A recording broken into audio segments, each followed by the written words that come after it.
Well, hello ladies and gentlemen, welcome back to Grizzly Bear Sims YouTube channel. I appreciate you coming back for yet another video. And yep, we are back on Lawfolds map for another episode. This will be episode number 3. And I kind of realize that you've been seeing a lot of this map kind of consecutively, just kind of getting things started. We will get back to Coldborough Farm very shortly and get back into a rotational type schedule. We are sort of standing here at the edge of field number 33, and in episode number 2 I talked a little bit about the farmer's touch, and I wanted to demonstrate that to you, but we were in a field that was not yet ready to harvest, and I wanted to show you this. As you approach the field and walk into it, you will see in the lower right hand corner, you will see a grow status HUD that will pop up, and if we back out of the field it'll go away, and if we walk into it, it will reappear, and it will tell us exactly what crop this is. It is wheat.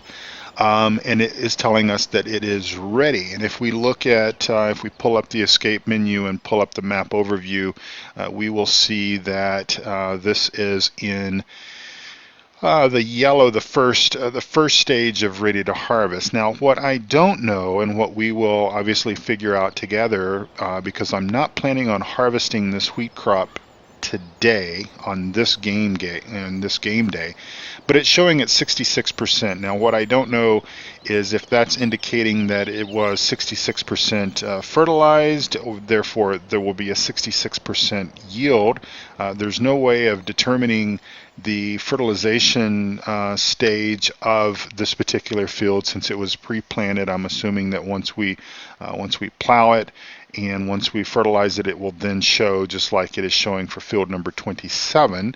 But we will find out together what 66% means. If what I don't know, and maybe if someone is knowledgeable on this, that maybe do these growth stages affect the crop yield in any way? In other words, if we harvest this today, are we getting 66%, but tomorrow we'll get 72, 75, 78, 80% or whatever, and then on the third level of harvest, does that mean more? I'm sort of thinking that it's 66% utilization based on how the field was prepped and so on and so forth. But we'll find out. We'll probably harvest that field on the next game day, which will be soon, and we'll make note of that. So I've jotted down 66%, and we can sort of go from there. So we'll just quickly bounce up here to our JCB, and we're going to pull this guy out of the way. As you can tell, we managed to get all of the windrow off of this field, and I just need to set my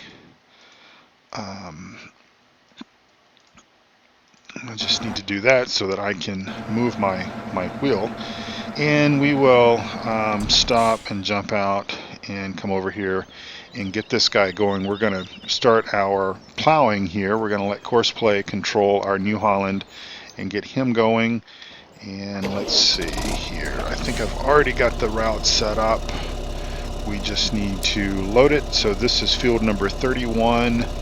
And we're just going to load this guy up here.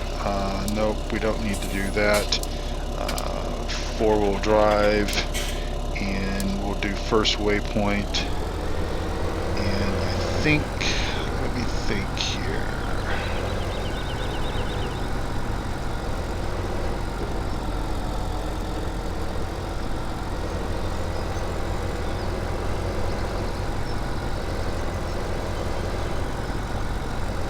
As I'm driving around in circles, I'm sorry, I'm trying to figure out which way I need to approach this starting block here, and I believe it is this direction here. It's kind of interesting because that arrow is, and I guess I was incorrect.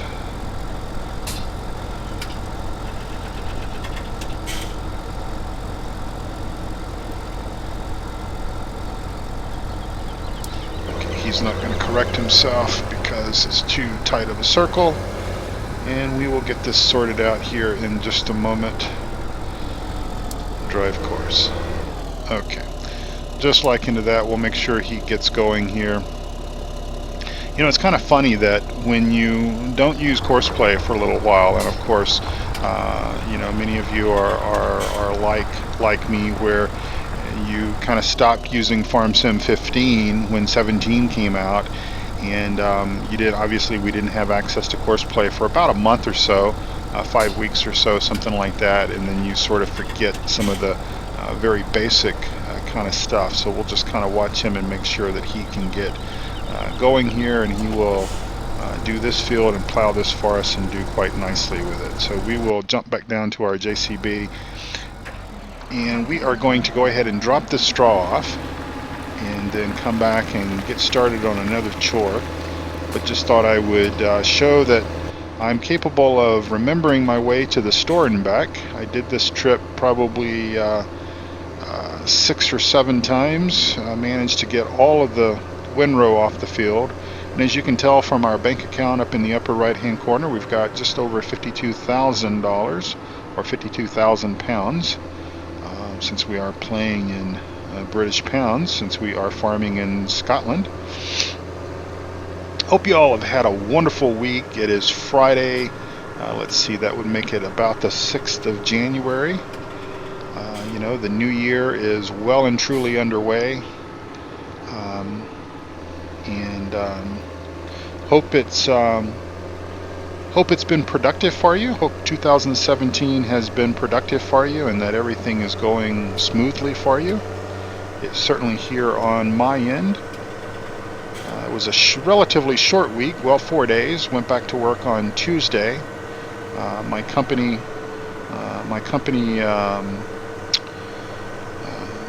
holiday was Monday for New Year's, and so my wife and I both went back to work on Tuesday, and so yeah, a little bit of a blind spot here. Oops. All right.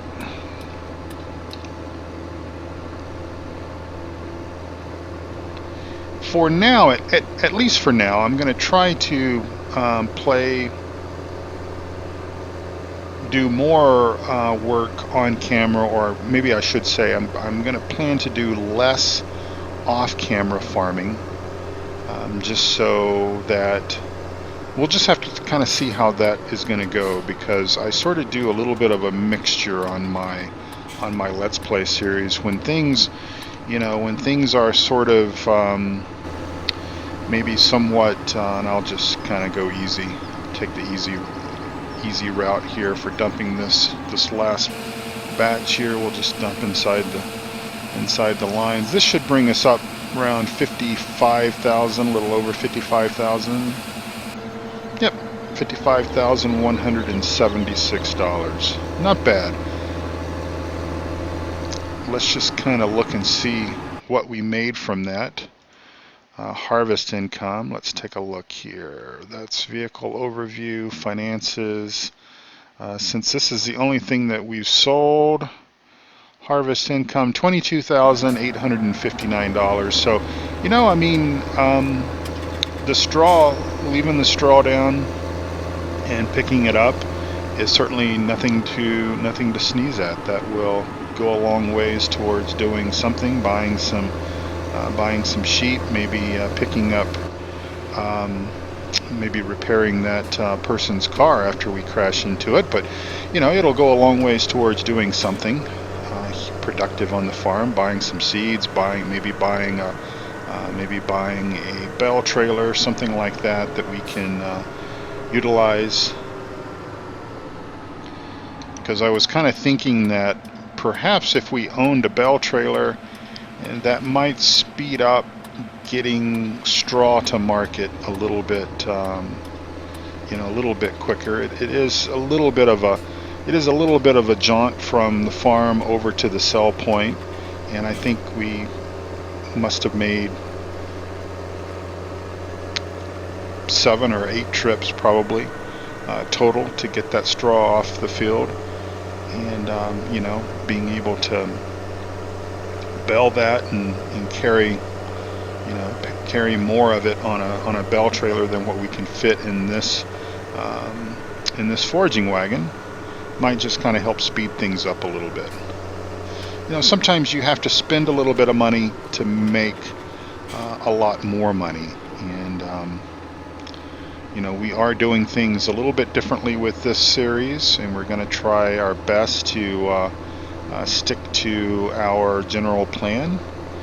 And of course, I do still have a few things that we're going to sell, and I'll probably do that off camera, just because that will be kind of boring, driving that equipment to the store and selling it and such.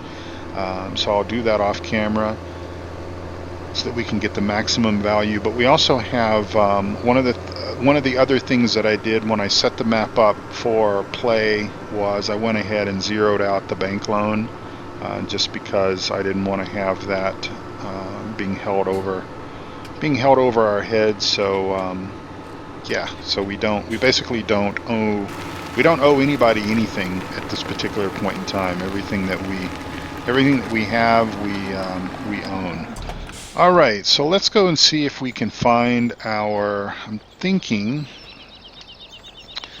that we will, what am I thinking that we're gonna maybe do today for this episode? Maybe we'll drive the little Sammy here. I think maybe the Sammy will pull, I'm thinking the Sammy will pull the Cedar. It should. I think the Cedar is at 180 horsepower. I'll grab this little weight here, just in case we need it. Don't think we will, but I probably will swap these weights out. That's probably going to be one thing else that I'm going to do probably off camera, is swap those weights out, and I'll fix the funds if need be, just so that I like those other weights. I'll show you which ones I'm talking about here. If I go to the correct menu, weights, these guys, these SOB weights, because they are adjustable, and it's just one of the best that's out there. All right, so we are, let's see, where are we? Where do we want to go? I'm going to pull up our large map here. Maybe we'll go over and start seeding field number 26. We won't get it all done, but we'll get some of it done. And what I wanted to also do is look and see what our situation is here with what we have in the ground versus what we have in storage. And I'm thinking that we are probably, let's see, fruit types. We've got corn, we've got, this was barley, we've got a couple of, looks like wheat crops, we've got canola. Well, we don't have soybeans, so let's do soybeans. I think we can do soybeans with this particular, yep, we can. So we will head over to that other field over there.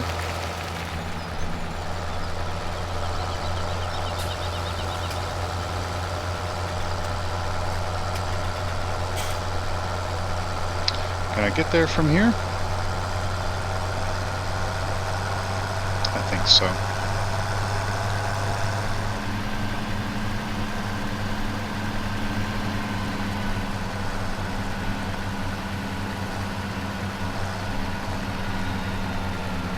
Actually, I just remembered we have not fertilized that field yet, so we will go with soybeans here on this field. We will start with this field here and get soybeans down on the ground, in the ground,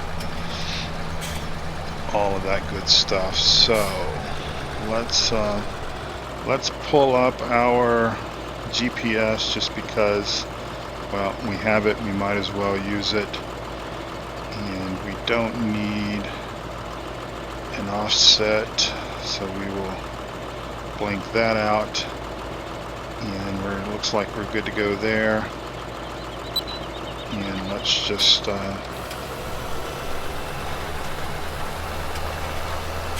let's get these soybeans in the ground.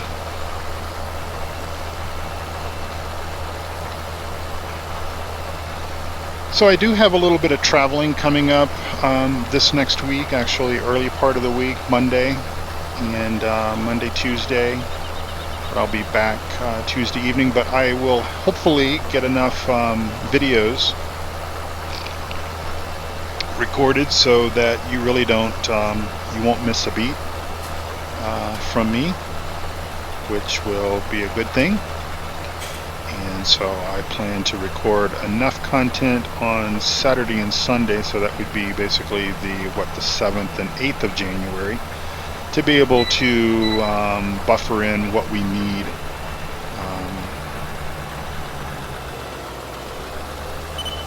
Alright. I think I'll do every other one, see how that's going to work out.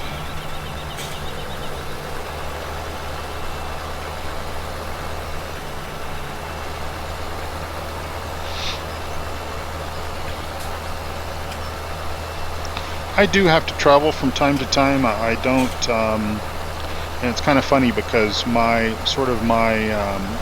base, where I obviously I live in Colorado. I live in Denver, and we have essentially 3 offices in this area. We've got an office down in Colorado Springs, we have an office in Denver, and we have an office in up in Broomfield. And so sort of those are my areas of responsibilities, but occasionally I do have to travel outside of Colorado, and so that's what I've got coming up. And hopefully my travel schedule won't be too much, because this year it does sort of vary from year to year, and depending on what sort of projects are going on.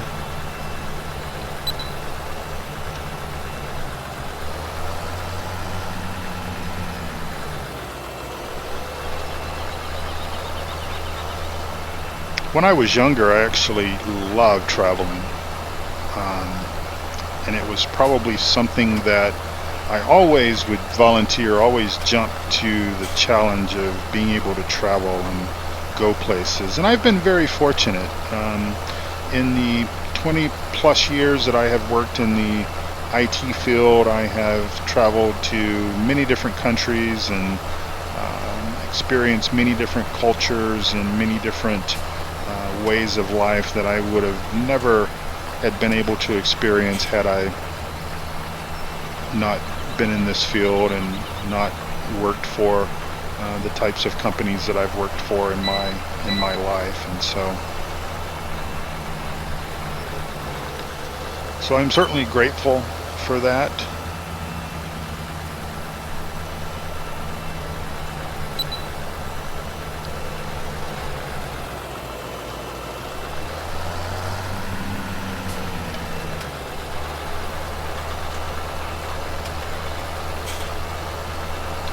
I've been to a couple of different European countries, have been to about 12 years ago, I guess it's probably been about 12 years ago, I had the opportunity to go to Tokyo, to Japan, and that was quite an experience. As far as being outside of my comfort zone with language and all that kind of stuff, I would have to probably say that business trip to Tokyo is probably, that probably put me more outside of my comfort range than I have possibly ever been in my life, just because I've traveled to places in Europe, and even though, like, for example, went to Germany, and even though I don't speak German, I did not feel like that I could not communicate, that that I could not find somebody that could speak the language. But in Japan it's a little bit different. But I found that actually there's quite a quite a few individuals speak English, and they all the the public transportation, the underground and such as that. That's all. It's all labeled in English and obviously in Japanese. So, but I've had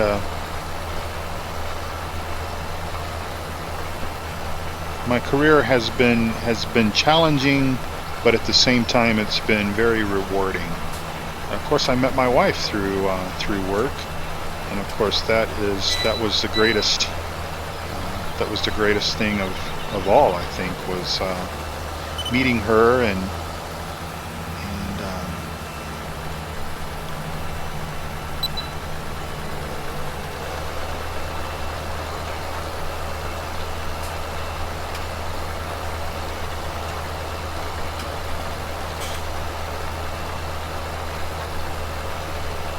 and as I think I've shared in some of my videos before, we go to Europe to visit her family every other year. And so we were just in Belgium for about 9 days in July, and then we spent 7 days in the English countryside in Kent. And that was sort of our vacation. Spending time with the in-laws and outlaws and stuff, that is vacation, obviously, and we generally try to visit and see things and do things and such, but at the same time, we're with other people and such, and so our 7 or 8 days or so that we have the opportunity to spend in the English countryside, that is our true vacation. That's sort of what we look forward to every other year, and it's just my wife and I, and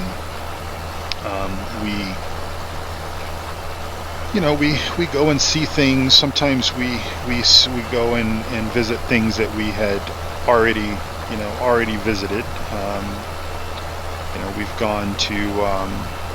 We've gone to Hever Castle a couple of times. That is the childhood home of Anne Boleyn. You may know Anne Boleyn as the second wife of King Henry VIII. She was the first to lose her head.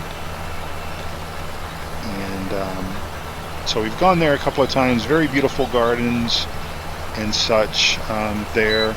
This last summer, when we were there in July, we went to, is it Chartwell or Chatwell? Chartwell House. Anyway, it was the home of Winston Churchill, and very, very beautiful grounds and gardens and home.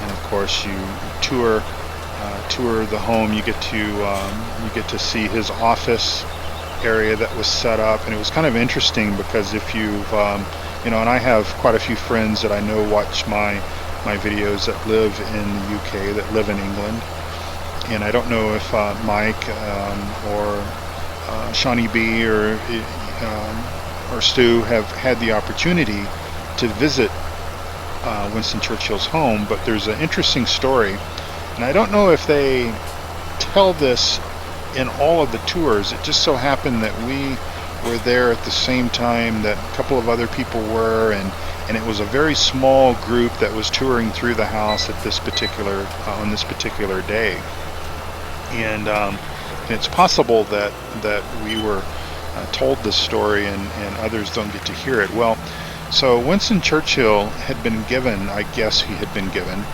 a very nice rug, floor covering, carpet, area rug, something like that, and it had tassels on them, on the edges, on the fringe, on the ends, and he kept and it's very expensive, no telling who may have presented it to him and where it was from and the history of it and everything, I don't know, but anyway, he kept tripping over these tassels, over this fringe on the edge of the rug. And so what did he do? He got down on his hands and knees one day and with a pair of scissors and cut those tassels off. And I thought that was quite charming, quite funny that, you know, somebody as important as he was in the history of things, and I don't want to necessarily get into the politics of it all and whether, you know, he made all the right decisions or whatever, but he was definitely a instrumental part in the history of his day. And for him to get frustrated, you know, it's kind of like something that I might do, just out of frustration of, you know, tripping over something repetitively and just saying, you know, forget this. Go grab a pair of scissors out of the drawer and get on my hands and knees and snip, snip, snip, and you know, problem solved, right? Yeah, quite interesting.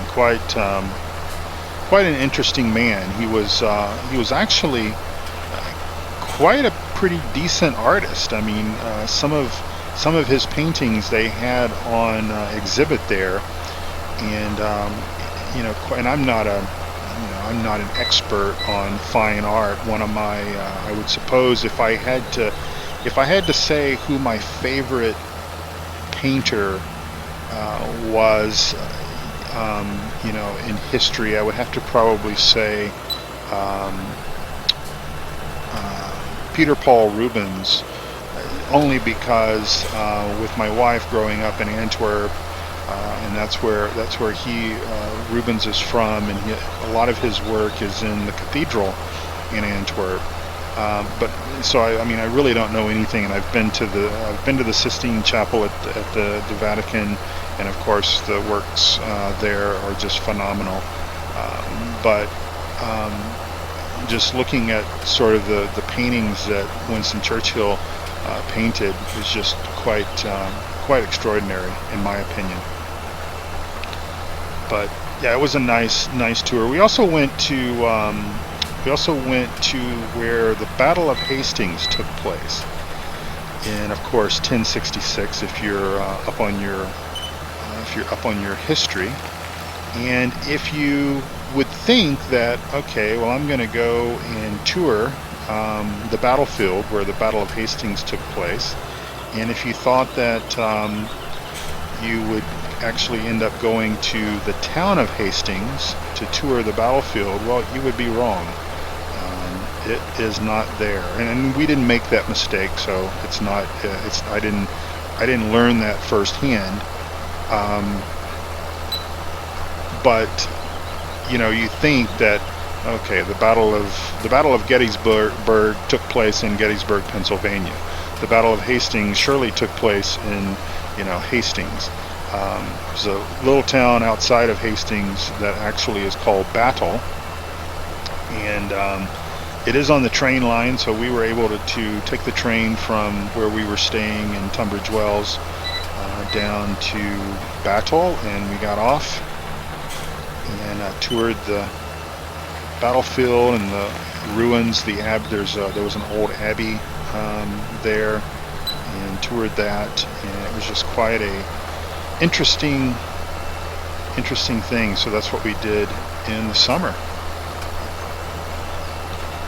So I know that absolutely none of this, what I've spent the last 10 or 15 minutes talking about, has nothing to do with Farm Sim, but just, you know, sharing a little bit about me and who I am and some of my interests and stuff like that, I think is maybe beneficial to some of you folks. I want you to feel, for those of you that watch my channel, that, you know, I consider friends, I want you to know a little bit about me, and so that's